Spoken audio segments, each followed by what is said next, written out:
So, Julia, let's begin with your journey. What triggered your journey to Islam? Assalamu alaikum. It's a pleasure to meet you.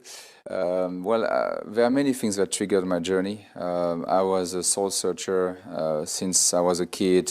First, I became Buddhist after being a Christian. I was very spiritual at a very young age. I wanted to become a priest.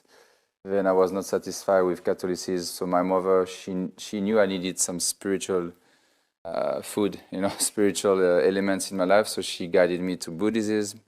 Ultimately, Islam was the last thing I wanted, and Buddhism came very strongly in the 90s with the Dalai Lama. There's a huge promotion about that, and we watched movies together, and I like the peace meditation part of Buddhism, which is quite similar to Islam. If you look at when you have to withdraw, when you have to seclude yourself and think about God. Yes. Do khalwa. Like Rasulullah Sallallahu Alaihi Wasallam, when he got the revelation, yes, he withdrew from the world, right?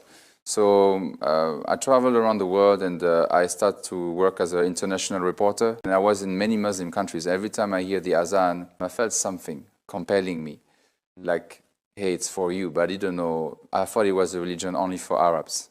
So I thought, so I never really bothered to question. And when I lived in the Philippines, I decided to settle in the Philippines, which is a very practicing Christian country. That put me back on track, on the path of God. I went back to the church. As a Catholic? As a no longer a Catholic church. It was like Protestant, born again. With the born again, they read the Bible at least. The Catholic, they don't read the Bible. So that's a big difference. So I was trying to go back to Christianity. I was about to baptize again. And right after the Ramadan of 2012, I was studying Islam at the same time. And I asked God, I made prayer to God. I said, I need to choose one of the two religions. I was on my way to Philippines. I stopped over in Abu Dhabi for 8 hours between two flights. I take a taxi. I listened to a song. I thought it was a song at the time. And I said to the taxi, what is this song? It really touched my heart. And he stopped the car. He said, brother, it's not a song, it's the Quran. And he started to warn me.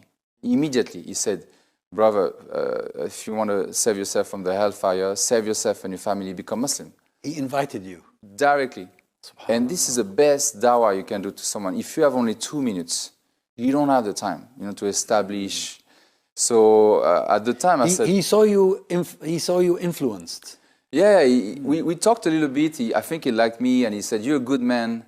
Please save yourself from the hellfire and your family. And I was like, oh, wait a minute. Nobody's going to hellfire here. Just chill, And he said to me, promise me you're going to read the Quran. And I said, yes, but at the time I thought, and I told him at the time I was kind of this new age thinking guy, like God is too big for one religion, so God cannot choose only one religion. All religions are good, it's different way of understanding. So I told him, promise me you're going to check this website. Ultimately, a few years down the line, I read the Quran, I became Muslim. But this is a big, that was the biggest story. I think it's this man, he was, I think, Pakistani. May Allah bless him and put a lot of rewards on his scale, because that's what every Muslim should do. Actually, I use my songwriting. I asked God, in one of my songs called Free to Love, I asked God, oh God, please send me your light to be free.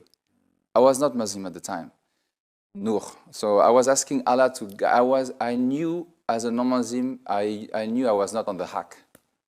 Every time I go to bed, I was like, okay, my life is good, I'm enjoying my life, but I'm not upon the truth. There's something in my life that is missing.